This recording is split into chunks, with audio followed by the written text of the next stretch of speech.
Hai, nama saya Natalia. Saya lahir tanggal 25 Desember 1981. Saya lahir di tengah-tengah keluarga Kristen. Mama papa saya sudah mengenal Tuhan Yesus. Dan saya lahir, beberapa bulan kemudian saya dibaptis. Lalu saya tumbuh dalam kehidupan keluarga Kristen. Setelah dewasa, saya mengikuti, karena saya Protestan, saya mengikuti katekisasi, lalu di CD menyatakan pengakuan iman secara pribadi. Dalam proses perjalanan kehidupan saya berusaha untuk mengenal Tuhan saya secara pribadi, bukan semata-mata mengikuti agama orang tua saya. Saya harus mendapatkan sendiri nilai dari iman yang saya imani kepada Tuhan Yesus Kristus. Dan saya sangat bersyukur dianugerahi kehidupan di tengah-tengah keluarga yang sudah mengenal Tuhan, dan sejak lahir sudah berada di lingkungan Kristen. Dan saya juga sangat bersyukur karena khususnya bapak saya sangat banyak memperdengarkan firman Tuhan kepada saya melalui ketekunan beliau membaca Alkitab dengan bersuara. Jadi saya sering sekali mendengar Alkitab itu dibacakan. Hal itu memberikan anugerah tersendiri kepada saya, membuat rasa haus dan rasa lapar saya akan kebenaran firman Tuhan terus bertumbuh, terus ada, sehingga saya memiliki keinginan dan harapan untuk terus belajar firman Tuhan dan melakukannya. Saya pernah mencoba untuk belajar di sebuah sekolah Alkitab, karena entah mengapa sejak kecil saya bercita-cita untuk menjadi seorang pendeta.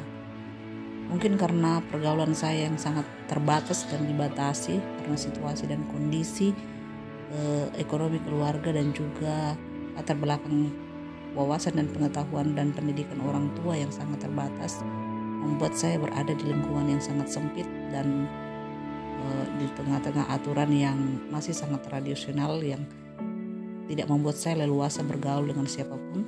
Sehingga satu-satunya hal yang menarik bagi saya, figur yang menarik atau profesi yang menarik bagi saya yang sering saya lihat adalah profesi sebagai pendeta. Karena saya paling sering ke gereja hampir setiap minggu, kecuali saya sakit baru saya tidak ke gereja. Jadi sosok pendeta menjadi sosok yang inspirasi buat saya. Jadi saya bercita-cita untuk itu. Namun perjalanan hidup berkata lain. Saya sudah mencoba berada di sana, tapi saya gagal.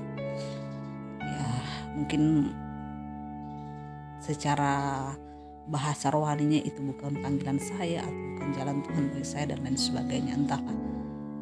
Tapi itu tidak membuat saya berhenti untuk mencari Tuhan, tidak berhenti untuk saya mau bertumbuh di dalam Tuhan, mau mengasihi Tuhan dan melayani Tuhan.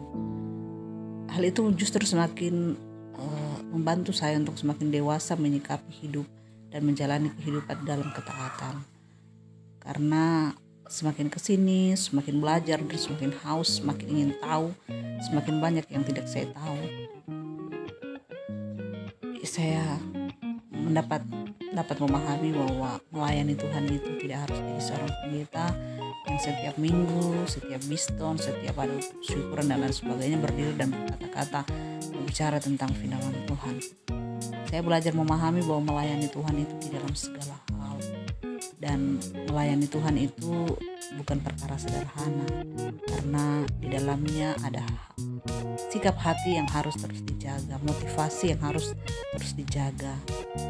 Berbuat baik itu banyak motivasinya, melayani juga itu banyak motivasinya,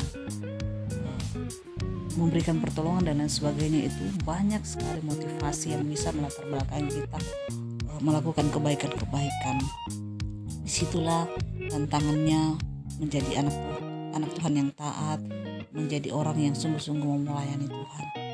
Bagaimana memberi diri benar-benar melayani Tuhan, dan motivasinya hanya satu, mau memuliakan Tuhan, bahwa kemuliaan itu hanya untuk Tuhan. Segala kebaikan, perbuatan baik, kerja keras, pelayanan yang kita lakukan bukan untuk kita.